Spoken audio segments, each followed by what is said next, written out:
Good morning students, Shri Saraswat વિદ્યાલયની અંદર આપ સૌનું હાર્દિક સ્વાગત છે. હું છું કુલદીપ ટંડેલ અને આપણે ફિઝિક્સ સબ્જેક્ટનો અભ્યાસ કરી રહ્યા છીએ. તો લાસ્ટ ટાઈમ આપણે આ ચેપ્ટરની અંદર ફોરવર્ડ બાયસ અને રિવર્સ બાયસ ડાયોડનું જોયું હતું અને એની અંદર એની જે લાક્ષણિકતા છે એ કંઈક આ પ્રમાણે આપણે મેળવી હતી. હવે જ્યારે કોઈ પણ ડિવાઇસમાંથી આપણે પ્રવાહ પસાર કરીએ, બેટરી લગાવીએ એટલે વિદ્યુત સ્થિતિમાનનો તફાવત આપીએ, તો ત્યારે તેમાંથી વહેતા પ્રવાહને અમુક અવરોધ અનુભવાય. તો એ અવરોધ ડાયોડ માટે કેટલો હશે એ કેવી રીતે શોધીશું? તો ચેપ્ટર નંબર 3માં આપણે જોયું હતું કે વોલ્ટેજ એ પ્રવાહના સમપ્રમાણમાં હોય જે ડિવાઇસ માટે, એના માટે ગ્રાફ આ પ્રકારનો મળે અને આ ગ્રાફનો ઢાળ એ આપણને અવરોધ આપે. હવે અહીં તો ઢાળ બદલાતો જાય છે, ઢાળ અહીં ઓછો છે, અહીં વધી ગયો, એટલે અહીં આગળ જે અવરોધ છે એ બદલાતો જતો અવરોધ છે, એટલે એને કહેવાશે ડાયનેમિક અવરોધ. ડાયનેમિક અથવા તો ચલ અવરોધ કહેવાશે. ચલ એટલે બદલાતો જાય છે. તે અવરોધ કેવી રીતે શોધીશું? તો એના ઉપરના કોઈ પણ બે બિંદુ સિલેક્ટ કરો, એ બિંદુ આગળ વોલ્ટેજના મૂલ્ય જુઓ અને એ બે વોલ્ટેજના મૂલ્ય વચ્ચે શું તફાવત છે એ ડેલ્ટા વી લખો અને તે જ બે બિંદુ આગળ પ્રવાહનું મૂલ્ય શોધો અને તે બે પ્રવાહ વચ્ચે શું તફાવત છે ડેલ્ટા આઈ લખો. તો વોલ્ટેજમાં આટલો ફેરફાર કરવાથી પ્રવાહમાં કેટલો ફેરફાર થયો એ ઉપરથી તમે આ ડાયોડનો ડાયનેમિક અવરોધ શોધી શકો. તો યાદ રાખજો, ફોરવર્ડ બાયસની અંદર આ જે અવરોધ છે એ ખૂબ ઓછો હોય છે અને રિવર્સ બાયસની અંદર આ જે અવરોધ છે એ ખૂબ મોટો હોય છે. આદર્શ ડાયોડની વાત કરીએ તો આદર્શ ડાયોડ માટે ફોરવર્ડ બાયસમાં અવરોધ 0 અને રિવર્સ બાયસમાં ખૂબ મોટો એટલે આપણે અનંત લઈ શકીએ. તો અવરોધ જ્યારે 0 હોય ત્યારે એમાંથી ખૂબ મોટો પ્રવાહ પસાર થાય એટલે એને આપણે શોર્ટ કરીએ અને અવરોધ જ્યારે અનંત હોય ત્યારે એમાંથી પ્રવાહ પસાર જ થતો નથી એટલે એને ઓપન કરીએ. એટલે આદર્શ ડાયોડને આપણે ફોરવર્ડ બાયસમાં શોર્ટ કરીએ છીએ અને રિવર્સ બાયસમાં ઓપન કરીએ છીએ. બરાબર છે. હવે આ જે ડાયોડ આપણે શીખીએ, આપણે એનો ઉપયોગ કરીને આપણે અમુક ડિવાઇસ બનાવીશું. એને ઉપયોગમાં કેવી રીતે લઈશું? અલગ અલગ જગ્યાએ એનો અલગ અલગ ઉપયોગ થાય છે. તો પહેલો ઉપયોગ એ ડાયોડનો ઉપયોગ કરીને રેક્ટિફાયર બનાવવામાં આવે છે. શું બનાવવામાં આવે છે? રેક્ટિફાયર.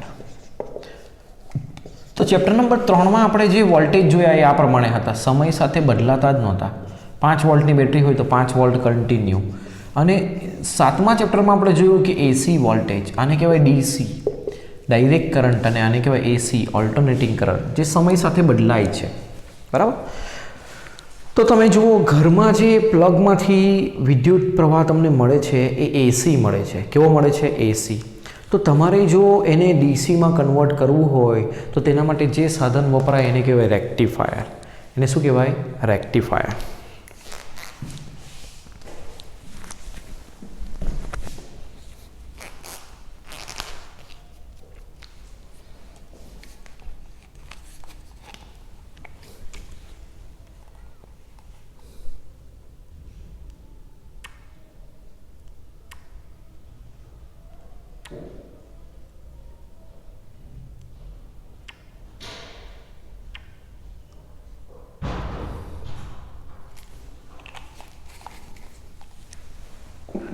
તો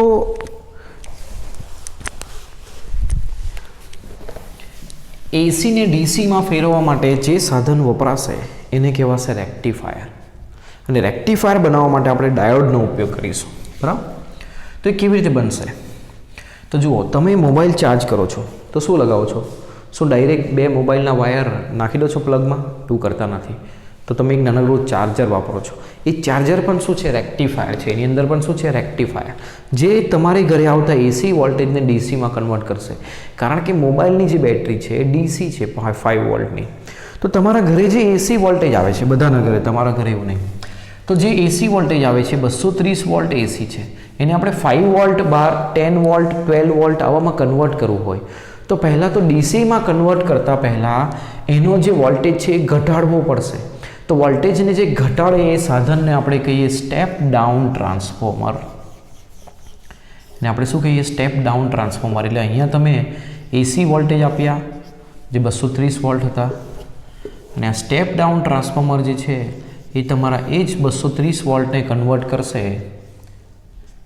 12 વોલ્ટ કે 5 વોલ્ટ ડીસીમાં, એસીમાં, બરાબર. એ ટ્રાન્સફોર્મર એસીમાંથી એસીમાં જ બદલે છે, એટલે અહીંયા પણ આ રીતે બદલાતો જતો વોલ્ટેજ જ હશે. તો અહીંયા આગળ આ બે બિંદુ આગળ વિદ્યુત સ્થિતિમાનનો તફાવત કેવો હશે એ દોરીએ તો કંઈક આવા પ્રકારનો મળશે.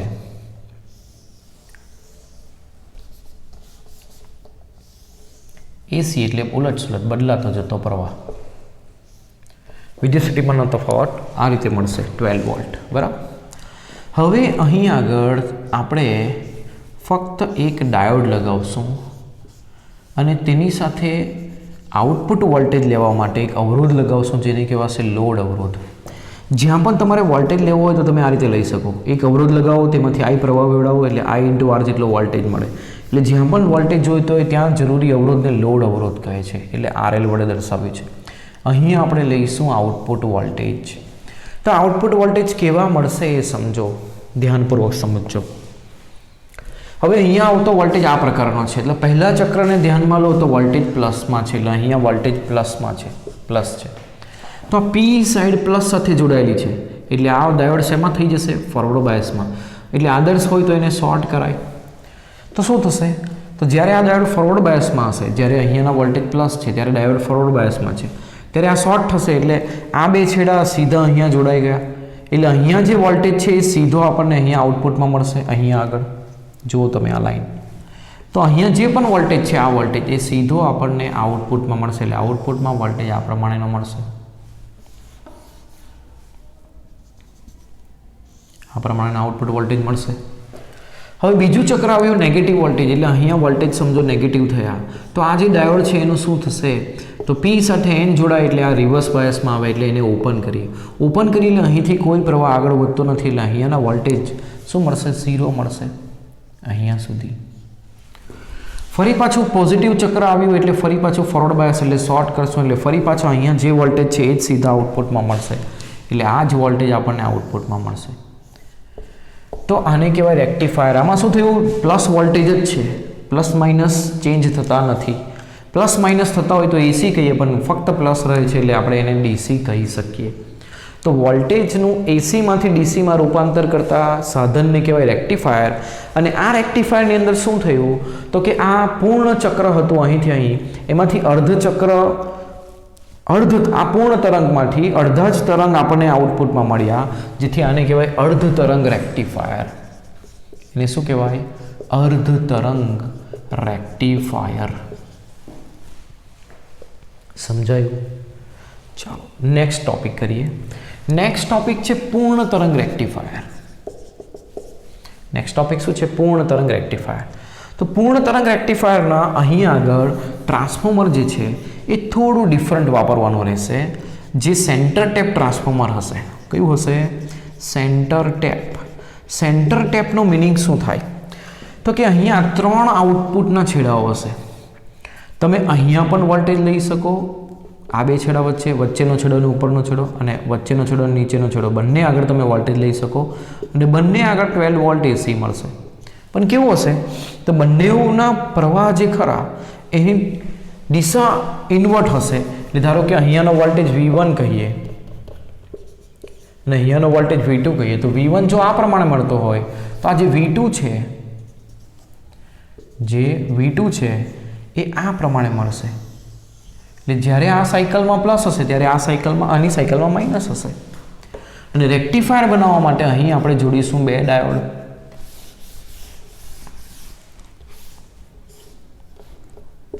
પછી આપણે શું કરીશું? તો આ બંને ભાગને જોઈન્ટ કરી દો, એનો એક છેડો બનાવો, અને આ જે લોડ, આ જે વચ્ચેનો સેન્ટર ટેપ છેડો છે એને લોડ અવરોધ લગાવો આ રીતે. તો આ થયું પૂર્ણ તરંગ રેક્ટિફાયર. હવે કેવી રીતે કામ કરશે એ સમજીને આઉટપુટમાં કેવા વોલ્ટેજ મળે એ દોરીએ. અહીં આગળ મળતા વોલ્ટેજ, આઉટપુટ વોલ્ટેજ એ આપણે દોરીએ. ચાલો કેવી રીતે દોરશું? તો તમે જુઓ અહીં આગળ શું થાય છે. તો શરૂઆતની વાત કરીએ તો અહીં આગળ પ્લસ ચક્ર છે ને અહીંયા આગળ માઇનસ, એટલે અહીંયા પ્લસ વોલ્ટેજ છે ને અહીંયા માઇનસ, એટલે અહીંયા પ્લસ જશે, અહીંયા માઇનસ જશે. આ પી સાઈડ પ્લસ જોડાયો અને એન સાઈડ માઇનસ, આ P side minus. P side minus હોય તો રિવર્સ બાયસ કહેવાય. પી સાઈડ પ્લસ હોય તો ફોરવર્ડ બાયસ કહેવાય. એટલે આ ડાયોડ ફોરવર્ડ બાયસમાં હશે, આ ડાયોડ રિવર્સ બાયસમાં. એટલે અહીંથી પ્રવાહ આગળ જતો નથી, એટલે આ લાઈન છે જ નહીં એવું સમજો, અહીંથી પ્રવાહ આવતો જ નથી. તો જુઓ આ બે છેડા આઉટપુટના ક્યાં જોડાયા છે? અહીંયા જોડાયા છે. એટલે અહીંયા જે વોલ્ટેજ છે તે જ આપણને આઉટપુટમાં મળશે. એટલે અહીંયા વોલ્ટેજ આ છે તો એ જ આપણને આઉટપુટની અંદર મળશે. બીજા ચક્રની વાત કરીએ તો અહીંયા થઈ ગયું માઇનસ અને અહીંયા થઈ ગયું પ્લસ. તો શું થશે? આ ડાયોડનો પી છેડો માઇનસ સાથે એટલે રિવર્સ બાયસમાં, એટલે આ ઓપન થઈ ગયું. અને આ ડાયોડનો પી છેડો એ પ્લસ સાથે એટલે ફોરવર્ડ બાયસમાં થઈ ગયો, એટલે આ શોર્ટ થઈ ગયો. તો આ લાઈન અત્યારે નથી એવું સમજો, કારણ કે આમાંથી આગળ પ્રવાહ જવાનો નથી, કારણ કે આ ડાયોડ રિવર્સ બાયસમાં છે. તો જુઓ આના બે છેડા ક્યાં જોડાયા છે? તો આ છેડો જોડાયો છે અહીંયા આગળ અને આ છેડો જોડાયો છે અહીંયા આગળ. એટલે અહીંયા જે વોલ્ટેજ છે એ જ આપણને અહીંયા આઉટપુટમાં મળવાના છે. તો અહીંયા વોલ્ટેજ આ છે એ જ આપણને ક્યાં મળશે? આઉટપુટમાં. ફરીથી પાછું આ પ્લસ થશે, આ માઇનસ, એટલે ફરી પાછું અહીંયા જે સાયકલ છે એ આઉટપુટમાં મળશે, એટલે આ સાયકલ મળશે. ફરી પાછું ઉલટાશે એટલે અહીંયા જે સાયકલ છે એ આઉટપુટમાં મળશે, એટલે આ મળશે. તો અહીંયા શું થાય છે? ફક્ત પ્લસમાં સાયકલ મળે છે, એટલે ઉલટ સુલટ નથી, એસી નથી. કેવું કહી શકાય એને? ડીસી કહી શકાય. શું કહી શકાય એને? ડીસી. અને અહીંયા આગળ આઉટપુટમાં એ પૂરા તરંગો મળે છે, કોઈ પણ તરંગ અડધા થતા નથી, એટલે એને કહેવાય પૂર્ણ તરંગ રેક્ટિફાયર. શું કહેવાય એને? પૂર્ણ તરંગ રેક્ટિફાયર. હવે આની અંદર ખૂબ જ અગત્યની એક નોંધ કરીશું આપણે, ખૂબ જ અગત્યની નોંધ. તો તરંગનો આવર્તકાળ શું થાય? તો કે તરંગ અહીંથી શરૂ થયું ને અહીંયા પૂર્ણ થયું. તરંગ જ્યાંથી રિપીટ થાય ત્યાં સુધીનો સમય એનો આવર્તકાળ કહેવાય. આ એનો આવર્તકાળ કહેવાય. આઉટપુટમાં જુઓ તો તરંગ અહીંથી શરૂ થયું, અહીંયા પૂરું થઈ ગયું, અહીંયાથી તો ફરી રિપીટ થાય છે, એટલે એનો આવર્તકાળ એ આના કરતાં અડધો છે. એટલે પૂર્ણ તરંગ રેક્ટિફાયર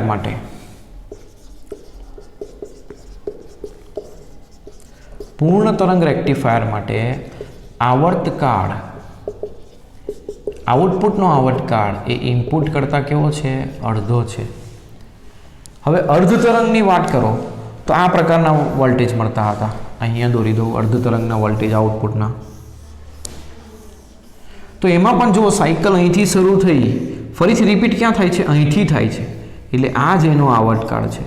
એટલે આવર્તકાળ અર્ધ તરંગમાં એ આઉટપુટનો આવર્તકાળ ઇનપુટ જેટલો જ હશે. તો આવૃત્તિ કેટલી હશે? આવૃત્તિ એટલે આવર્તકાળનો વ્યસ્ત. જો આવર્તકાળ અડધો થયો હોય તો આઉટપુટની આવૃત્તિ એ બમણી થાય. એટલે આવૃત્તિ ઇનપુટ કરતાં બમણી થઈ હશે. શેની અંદર? પૂર્ણ તરંગની અંદર. જ્યારે આમાં આવર્તકાળ સમાન હોવાથી આઉટપુટ આવૃત્તિ પણ કેવી હશે? ઇનપુટ જેટલી જ હશે. શેની અંદર? અર્ધ તરંગ રેક્ટિફાયરની અંદર. તો આ એમસીક્યુ માટે ખૂબ જ અગત્યનો નોંધ, ખૂબ જ અગત્યની નોંધ. શેના માટે? એમસીક્યુ માટે. અને એના ઉપરથી આ સિમ્પલ પ્રશ્ન પણ સ્વાધ્યાયની અંદર આપ્યો છે, જે એમસીક્યુ છે એકચ્યુઅલમાં. તો સ્વાધ્યાયની અંદર આ પ્રશ્ન જુઓ તમે, 14.16 અર્ધ તરંગ રેક્ટિફાયરમાં ઇનપુટ આવૃત્તિ 50 હર્ટ્ઝ હોય તો આઉટપુટ આવૃત્તિ કેટલી? તો 14.16માં અર્ધ તરંગમાં આઉટપુટ આવૃત્તિ કેટલી થાય? ઇનપુટ આવૃત્તિ જેટલી જ થાય. એટલે અર્ધ તરંગમાં આઉટપુટ આવૃત્તિ ઇનપુટ જેટલી જ, એટલે 50 જ થશે. હવે કીધું છે આ જ ઇનપુટ માટે પૂર્ણ તરંગ રેક્ટિફાયરની આવૃત્તિ. જો પૂર્ણ તરંગ વાપર્યું હોય તો આવૃત્તિ કેટલી થાય? બમણી થાય. બરાબર? તો બમણી થાય એટલે આઉટપુટ આવૃત્તિ 2 × 50 એટલે કેટલી થશે? 100 હર્ટ્ઝ. આ સિમ્પલ એમસીક્યુ છે જે પરીક્ષામાં આવવાની શક્યતા ખૂબ જ વધારે છે અને ઇમ્પોર્ટન્ટ છે. સમજાયું? ચાલો, તો ડાયોડને કેવી રીતે વાપરવો એ પહેલું જોયું આપણે. ડાયોડનો ઉપયોગમાં કે રેક્ટિફાયર બનાવવા માટે ડાયોડનો ઉપયોગ થાય છે. બરાબર? એટલે ડાયોડ એક રેક્ટિફાયર તરીકે વર્તે છે, જે એસીને શું કરશે? ડીસી કરશે. અને એની આગળ જે ટ્રાન્સફોર્મર હતું એ તો ફક્ત આપણે વોલ્ટેજ ઘટાડવા માટે રાખ્યું હતું. હવે તમે આ વોલ્ટેજને જુઓ તો આ વોલ્ટેજ પણ કંઈ પૂર્ણ ડીસી નથી, એ પણ બદલાતો રહે છે. પૂર્ણ ડીસી એટલે તો સમય સાથે જરા પણ બદલાવો જોઈએ નહીં. તો એને પૂર્ણ ડીસી બનાવવા માટે આપણે એક ફિલ્ટરમાંથી પસાર કરશું. ફિલ્ટર એટલે બિનજરૂરી વસ્તુ કાઢી નાખે અને જે જરૂરી છે એ જ આપે. એને શું કહેવાય? ફિલ્ટર. ચાની ગરણી, ચા જ તમને આપશે, બાકીનો કચરો બહાર રાખશે.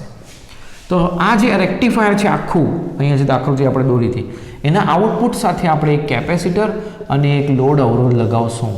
તો આને કહેવાય આરસી ફિલ્ટર. એને શું કહેવાય? RC filter. બરાબર? આમાં શું થશે? તો તો રેક્ટિફાયરના આઉટપુટ વોલ્ટેજ એટલે આ વોલ્ટેજ તમે અહીં આપ્યા છો. તો આ વોલ્ટેજ કેપેસિટરને મળશે, આવા વોલ્ટેજ, આ વોલ્ટેજ કેપેસિટરને મળે છે. તો કેપેસિટર શું થશે, જેટલા વોલ્ટેજ મળશે તેમ તેમ ચાર્જ થશે. ચાર્જ થઈ ગયો અહીંયા સુધી. હવે વોલ્ટેજ ઘટે છે અહીંયાના, એટલે કેપેસિટર ડિસ્ચાર્જ થશે. પરંતુ કેપેસિટરને ડિસ્ચાર્જ થવા માટે લાગતો સમય એ આરસી પરિપથના સમય અચળાંક પર આધાર રાખે.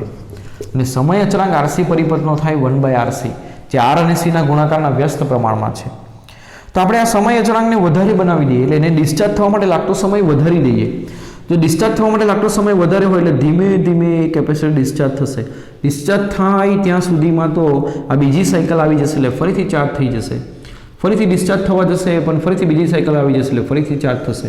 એટલે આ પ્રમાણેના આઉટપુટ વોલ્ટેજ તમને મળશે, કારણ કે કેપેસિટર આગળ જે વોલ્ટેજ હશે એ જ અવરોધમાં મળશે, બરાબર. તો આ પ્રમાણેના આઉટપુટ વોલ્ટેજ તમને મળશે. તો જે કેવા હશે, સમય સાથે બદલાશે નહીં અને અચળ રહેશે, એટલે એને કહેવાય પ્યોર ડીસી.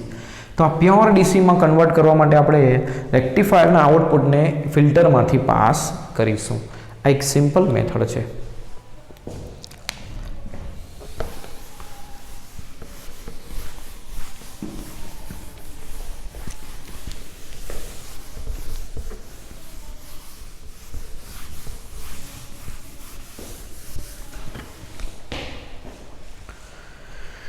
ચાલો, તો નેક્સ્ટ ટોપિક જે ખરો ઝેનર ડાયોડ એ કેન્સલ થયો છે, વિશિષ્ટ હેતુ માટેના ડાયોડ.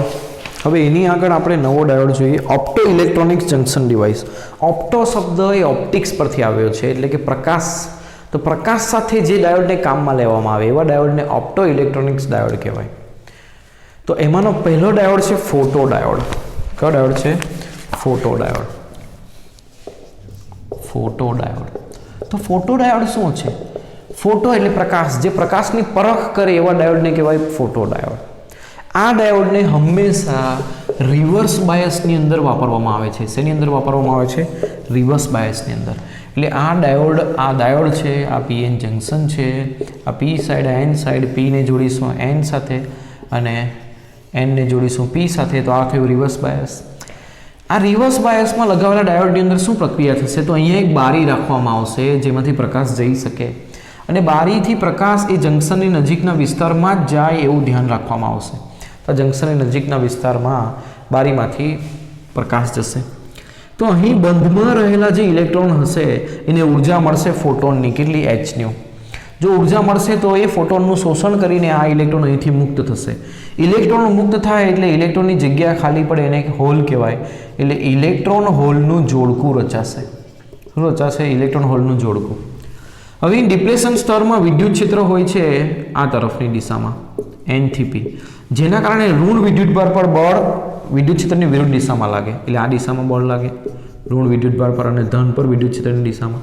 એટલે ઇલેક્ટ્રોન એન તરફ જશે અને હોલ એ પી તરફ આવશે. એટલે એક તરફ ઇલેક્ટ્રોન વધશે એટલે ઋણ વિદ્યુતભાર વધશે, અને એક તરફ હોલ વધશે એટલે ધન વિદ્યુતભાર વધશે. એટલે અહીંયા આગળ વિદ્યુત સ્થિતિમાનનો તફાવત રચાશે. એક તરફ માઇનસ વધ્યા, એક તરફ પ્લસ વધ્યા. તો શું રચાશે? વિદ્યુત સ્થિતિમાનનો તફાવત. અને એને જો કોઈ અવરોધ સાથે જોડીશું તો એમાંથી શું વહેશે? પ્લસથી માઇનસ પ્રવાહ વહેશે, બરાબર. એની અંદર શું વહેશે? પ્રવાહ. એટલે જ્યારે પણ પ્રકાશ તમે આપાટ કરશો ત્યારે આ અવરોધમાંથી પ્રવાહ મળશે. એટલે પ્રકાશ છે કે નહીં એ પારખવું હોય તો આ પ્રકારની રચના કરશો. જ્યારે પ્રવાહ મળે ત્યારે સમજવાનું કે પ્રકાશ એની ઉપર પડી રહ્યો છે, એટલે અહીંયા પ્રકાશ હાજર છે. તો આવા ઓપ્ટિકલ ડિવાઇસની અંદર આ ફોટો ડાયોડનો ઉપયોગ થશે. ફોટો એટલે કે પ્રકાશ છે કે નહીં એ પારખવા માટે, એટલે એને ફોટો ડિટેક્ટર તરીકે એનો ઉપયોગ થયો કહેવાય, બરાબર. હવે અહીંયા આગળ જે પ્રવાહ મળે છે એ પ્રકાશની તીવ્રતા પર આધાર રાખે છે, કારણ કે 11મા ચેપ્ટરમાં આપણે જોયું હતું કે પ્રકાશની તીવ્રતા જેટલી વધુ એટલી ફોટોનની સંખ્યા વધુ, અને એટલા જ ઇલેક્ટ્રોન અહીંથી વધારે મુક્ત થશે, અને જેટલા ઇલેક્ટ્રોન વધારે મુક્ત થશે એટલો પ્રવાહ વધારે મળશે. એટલે ફોટો પ્રવાહ જે ખરો એ તીવ્રતા પર આધાર રાખશે. એટલે ધારો કે પહેલી તીવ્રતા માટે ફોટો પ્રવાહ આટલો મળ્યો 10 માઇક્રોએમ્પિયર, 1 માઇક્રોએમ્પિયર. તો એ તીવ્રતા વધારશો તો પ્રવાહ વધી જશે, 2 માઇક્રોએમ્પિયર થઈ જશે. હજુ વધારશો હજુ વધશે.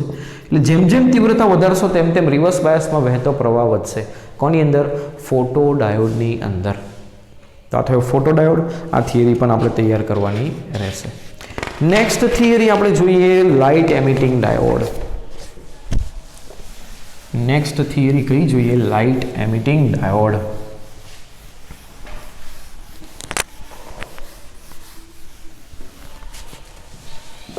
LED light emitting diode. તો આ એલઈડીને ફોરવર્ડ બાયસની અંદર વાપરવામાં આવે છે. શેની અંદર વાપરવામાં આવે છે? ફોરવર્ડ બાયસની અંદર. તો જ્યારે ફોરવર્ડ બાયસની અંદર વાપરશું, લગાવશું તો શું થશે? તો ફોરવર્ડ બાયસની અંદર પી સાઈડ પ્લસ લગાવશો, એન સાઈડ માઇનસ, એટલે એન સાઈડથી ઇલેક્ટ્રોન પી સાઈડ આવશે અને પી સાઈડથી હોલ એન સાઈડ જશે. અહીં મેજોરિટી કોની હશે? હોલની. તો આ ઇલેક્ટ્રોન એન સાઈડથી પી સાઈડ આવે છે તો તે હોલમાં જશે. એટલે શું થશે? તો કે બેન્ડ ડાયાગ્રામ ઉપરથી સમજીએ તો જે ઇલેક્ટ્રોન વેલેન્સ બેન્ડમાં હતો એ ગયો કંડક્શન બેન્ડમાં, ઉર્જા મેળવીને ક્યાં ગયો? કંડક્શન બેન્ડમાં. એટલે અહીંયા હોલ રચાયું. હવે ત્યાંથી ફરી પાછો એ હોલમાં આવે છે, એને કહેવાય પુનઃ સંયોજન. એને શું કહેવાય? પુનઃ સંયોજન. જ્યારે પુનઃ સંયોજન થાય ત્યારે તે વધારે ઉર્જા ધરાવતી કક્ષામાંથી ઓછી ઉર્જા ધરાવતી કક્ષામાં આવે, અથવા તો વધારે ઉર્જા સ્તરમાંથી ઓછી ઉર્જા સ્તરમાં આવે, એટલે તે ઉર્જા ગુમાવે આ બેન્ડ ગેપ જેટલી. તો એ જે ગુમાવાતી ઉર્જા છે એવા પ્રકારની રચના કરી હશે તે ફોટોનના રૂપમાં ગુમાવે. એટલા માટે તમને આઉટપુટમાં પ્રકાશ મળશે. એટલે એને કહેવાય લાઇટ એમિટિંગ ડાયોડ. એમાંથી પ્રકાશ બહાર આવશે. બરાબર છે? તો આ પ્રકાશની આવૃત્તિ કેટલી હશે? તો બેન્ડગેપ ભાગ્યા h. એટલે કેટલી આવૃત્તિ રાખવી એ તમે બેન્ડગેપ ઉપરથી સેટ કરી શકો. એટલે અલગ અલગ કલરનો પ્રકાશ મેળવવો હોય તો તે હિસાબે તમારે બેન્ડગેપ સેટ કરવો પડે. બેન્ડગેપ સેટ કરવા માટે આપણે એલઈડી બનાવવા માટેનું જે દ્રવ્ય છે, સેમિકન્ડક્ટર છે, એને અલગ અલગ પ્રકારનું મિશ્રણ કરીને બનાવશો. જેમ કે ગેલિયમ આર્સેનાઇડ ફોસ્ફેટ. આનો ઉપયોગ થાય છે મોસ્ટલી એલઈડી બનાવવા માટે. તો જેના બે એક્ઝામ્પલ આપ્યા છે. એના સંયોજનનો ઉપયોગ થાય છે. આ 1 - x અને આ x. તો આ પહેલું સંયોજન આપ્યું છે GaA.6P.4. આનો ઉપયોગ કરીને જો એલઈડી બનાવશો તો તે રેડ કલરની એલઈડી બનશે, લાલ એલઈડી. અને જો GaAs વાપરશો તો તે ઇન્ફ્રારેડ એલઈડી બનશે. ઇન્ફ્રારેડ એટલે પારરક્ત. તો પારરક્ત એલઈડી ક્યાં ક્યાં વપરાશે આપણે આગળ પણ જોઈ ગયા ચેપ્ટર નંબર 8ની અંદર કે રિમોટ કંટ્રોલની અંદર આગળ જે લાઇટ હોય એ ઇન્ફ્રારેડ હોય. બીજું સીસીટીવીની અંદર જે ફરતે લાઇટ હશે કેમેરાની ફરતે એ પણ ઇન્ફ્રારેડ હશે. એ આપણે જોઈ શકતા નથી. બરાબર? તો સિક્યોરિટી માટેના બર્ગલર એલાર્મની અંદર અને રિમોટની અંદર હવે અમુક જગ્યાએ આ પારરક્ત એલઈડીનો ઉપયોગ થશે. હવે એલઈડી વાપરવાના એડવાન્ટેજ શું છે? તો એ ઓછો પાવર વાપરશે. બીજું, એને શરૂ બંધ થવાનો સમય એ ખૂબ જ ઓછો હશે. ત્રીજું, એની જે બનાવવાની કોસ્ટ છે એ પણ ઓછી થશે. એનું જે કાર્ય છે એ ઝડપી હશે અને એ લોંગ સમય સુધી બગડશે નહીં, એટલે લાંબા સમય સુધી ટકશે. તો આ બધા એના શું છે? એડવાન્ટેજ. બીજું, એના પ્રકાશના ઉત્સર્જનની જે રેન્જ છે એ 100 એંગસ્ટ્રોમથી 500 એંગસ્ટ્રોમ છે. રેન્જ એટલે શું? કે આટલી રેન્જના પ્રકાશ ઉદ્ભવે એટલે પ્રકાશ ઘણા બધા કલરના નહીં દેખાશે, કોઈ એક પર્ટિક્યુલર કલરનો જ પ્રકાશ દેખાશે, કારણ કે એના ઉત્સર્જનની બેન્ડવિડ્થ કેવી છે? ઓછી છે. એટલા માટે. તો આ થયા એલઈડીના એડવાન્ટેજ. તો આ થિયરી પણ તમારે કરવાની રહેશે. બરાબર? આ પરીક્ષામાં ઇમ્પોર્ટન્ટ થિયરી છે 3 થિયરી: ફોટોડાયોડ, એલઈડી અને છેલ્લું આપણે જોવા જઈ રહ્યા છે સોલાર સેલ. તો સોલાર સેલની અંદર શું આવશે? સોલાર સેલ તમને ખ્યાલ જ છે કે સૂર્યપ્રકાશથી આપણે એક કોષ બનાવીએ જેને આપણે કહીએ સોલાર સેલ. તો એની જે રચના છે એ આપણે 3 ડાયમેન્શનમાં સમજીએ તો આ પ્રમાણેની એની રચના હશે. નીચે P પ્રકારનો અર્ધવાહક હશે અને ઉપર N પ્રકારનો અર્ધવાહક બનાવ્યો હશે ડોપિંગ કરીને. બરાબર? અને એને સંપર્કમાં ઉપયોગમાં લેવા માટે અહીં એક મેટલનું જોડાણ આપ્યું હશે અને બીજું ઉપર મેટલનું જોડાણ આપવાનું છે. પણ ઉપરથી આપણે પ્રકાશ અહીં આપાટ કરવાનો છે, એટલે આ જોડાણ કંઈક આવો કાંસ્કીના ડાટા પ્રકારના એરોથી આપ્યો હશે, આ પ્રકારની ધાતુથી આપ્યો હશે, જેથી અહીંયા મોટાભાગની જગ્યા ખાલી રહે જેમાંથી પ્રકાશ અંદર જઈ શકે. તો આની અંદર પણ ફોટોડાયોડ જેવું જ થશે કે જ્યારે પ્રકાશ જશે ત્યારે ઇલેક્ટ્રોન હોલનું જોડકું રચાશે અને એક તરફ P તરફ ઇલેક્ટ્રોન આવશે અને P તરફ હોલ આવશે અને N તરફ ઇલેક્ટ્રોન આવશે. એટલે એક તરફ ઋણ વિદ્યુતભાર જમા થશે અને બીજી તરફ ધન વિદ્યુતભાર જમા થશે. એટલે બે વચ્ચે શું મળશે? વિદ્યુત સ્થિતિમાનનો તફાવત. જ્યાં વિદ્યુત સ્થિતિમાનનો તફાવત મળે તે બેટરી તરીકે વર્તે, કોષ તરીકે. એટલે આ બની ગયો સોલાર સેલ. પરંતુ ફરક ફોટોડાયોડ અને સોલાર સેલમાં શું છે? તો આને કોઈ બાયસની જરૂર નથી.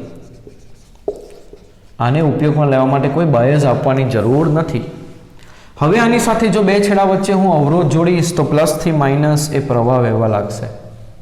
એટલે આ અવરોધની અંદર પ્રવાહ વહેશે, જો પ્લસથી માઇનસ કોઈ અવરોધને જોડવામાં આવે તો ખ્યાલ આવે છે આનો ઉપયોગ ક્યાં થશે તો કેલ્ક્યુલેટરની અંદર પછી સ્પેસમાં અવકાશયાન જે ખરું એને ઉર્જા આપવા માટે અથવા સેટેલાઇટને ઉર્જા આપવા માટે આ બધી જગ્યાઓ પર આનો ઉપયોગ થશે અને આજે તો ઘરની અંદર પણ આપણે એને લગાવીએ છીએ સોલાર પેનલ બરાબર એટલે આ થયો સોલાર સેલ હવે સોલાર સેલની લાક્ષણિકતા તમે જુઓ તો કંઈક આ પ્રકારની છે એ લાક્ષણિકતા શું બતાવે છે એ જુઓ તો અહીંયા આગળ વોલ્ટેજ કંઈક છે અને પ્રવાહ 0 છે પ્રવાહ 0 એટલે અહીં કંઈક લગાડ્યું નથી એટલે ઓપન સર્કિટ કહેવાય તો બે છેડા વચ્ચે જ્યારે કંઈક ન લગાડો ત્યારે જે વિડ્યુસિટીમાંનો તફાવત હશે એ VOC ઓપન સર્કિટની અંદર વિડ્યુસિટીમાંનો તફાવત અને જ્યારે તમે અહીં શું થયું વોલ્ટેજ 0 થઈ ગયા એટલે પ્રવાહ મહત્તમ વહે છે વોલ્ટેજ 0 થઈ ગયા એટલે પ્રવાહ મહત્તમ વહે એટલે એને શું કર્યું હશે શોર્ટ કર્યું હશે એટલે શોર્ટ કરેલા સમયે આ થયું શોર્ટ કરેલા સમયે જે પ્રવાહ મળે એને ISC લખ્યું છે અને ઓપન કરેલું હોય ઓપન એટલે બંને છેડા ખુલ્લા હશે ત્યારે જે વોલ્ટેજ મળે એને VOC લખ્યું છે તો આ પ્રમાણેની લાક્ષણિકતા એ કોની હશે સોલાર સેલની હશે બરાબર છે બીજું સોલાર સેલ બનાવવા માટે તમારે શું કરવું પડશે તો જે પ્રકાશ તમે આપાત કરો છો બરાબર તો એ પ્રકાશની ઉર્જા એ બેન્ડ ગેપની ઉર્જા કરતાં વધુ હોવું જોઈએ તો જ શું થશે ઇલેક્ટ્રોન એ વેલેન્સ બેન્ડમાંથી કંડક્શન બેન્ડની અંદર જશે તો જ ઇલેક્ટ્રોન હોલનું જોડકું રચાશે એટલે તમારા આપાત પ્રકાશની ઉર્જા એ બેન્ડ ગેપ કરતાં વધી હોવી જોઈએ બીજો મુદ્દો લખ્યો છે કે ડેપ્લેશન સ્તરના વિદ્યુત ક્ષેત્રના કારણે ઇલેક્ટ્રોન હોલનું છૂટા પડવું અને ઇલેક્ટ્રોન n વિસ્તાર તરફ અને p વિસ્તાર તરફ હોલ ધકેલાય છે એ તો મેં તમને સમજાવ્યું છે અને n વિસ્તાર તરફ ઇલેક્ટ્રોન ભેગા થાય અને p વિસ્તાર તરફ હોલ ભેગા થાય એટલે એક તરફ પ્લસ બને અને બીજી તરફ માઇનસ વિદ્યુતભાર મળે એટલે તમને વિદ્યુત સ્થિતિમાનનો તફાવત મળે હવે સોલાર સેલ બનાવવા માટે જે સેમિકન્ડક્ટર પસંદ કરવામાં આવે છે તેની પસંદગી કેવી રીતે કરવી તો તેના માપક્રમ છે કે તેની જે બેન્ડ ગેપ છે એ 1 ઇલેક્ટ્રોન વોલ્ટથી 1.8 ઇલેક્ટ્રોન વોલ્ટ જેટલું હોવું જોઈએ આ પહેલો મુદ્દો કે તમે જે મટીરિયલ સોલાર સેલ બનાવવા માટે પસંદ કરો છો તો તેની જે બેન્ડ ગેપ છે તેનો વિસ્તાર 1 ઇલેક્ટ્રોન વોલ્ટથી 1.8 ઇલેક્ટ્રોન વોલ્ટ હોવો જોઈએ બીજો મુદ્દો તે પ્રકાશીય વધુ પ્રકાશનું શોષણ કરવું જોઈએ એટલે પ્રકાશ એના પર આપાત થતા બધા જ પ્રકાશનું તે શોષણ કરી લે એવો મટીરિયલ તે હોવું જોઈએ ત્રીજું વિદ્યુત વાહકતા એની વધારે હોવી જોઈએ એટલે અહીં જે ઉત્પન્ન થતો પ્રવાહ એ એના પોતાના જ અવરોધના કારણે વ્યય ન થવો જોઈએ એટલે એની વાહકતા વધુ હોવી જોઈએ અવરોધકતા ઓછી હોવી જોઈએ ત્રીજું એને બનાવવા માટે જે આપણે પદાર્થ વાપરીએ છીએ કાચો પદાર્થ એ સરળતાથી મળવો જોઈએ બનાવવાનો જ કોસ્ટ જો બહુ મોંઘો હોય તો એમાંથી ઉત્પન્ન થતી વસ્તુ શું કામની એટલે એનો જે કાચો માલ છે એ સરળતાથી મળવો જોઈએ અને સસ્તો હોવો જોઈએ બરાબર અને એની કિંમત પણ કેવી હોવી જોઈએ ઓછી હોવી જોઈએ અને આની અંદર ધ્યાન રાખશું કે આની ઉપર કોઈ પણ પ્રકાશ આપાત કરશો તો આ વિદ્યુતસ્થિતિમાનનો તફાવત આપશે એવું જરૂરી નથી કે સૂર્યપ્રકાશ જ પણ ઉપયોગમાં સૂર્યપ્રકાશ માટે લેવાય છે એટલે એને નામ આપ્યું છે સોલાર સેલ તો આટલા મુદ્દાઓ એની અંદર ધ્યાન રાખવાના રહેશે તો સ્પેશિયલ પ્રકારના ડાયોડ આપણે જોયા અને આ એક ચેપ્ટરનો બીજો એક પાર્ટ આપણે પૂર્ણ કર્યો હવે ચેપ્ટરનો એક ત્રીજો સહેલો પાર્ટ છે જે આપણે નેક્સ્ટ ટાઈમ જોઈશું લોજિક પરિપથો બરાબર તો આટલો પાર્ટ તમારે તૈયાર કરવાનો રહેશે અને PDF જે ખરી આ પાર્ટ માટેની એ તમને મેં ગ્રુપમાં મોકલી છે જે ધ્યાનથી વાંચી લેવી જોઈ લેવી બરાબર નેક્સ્ટ ટાઈમ આપણે મળીશું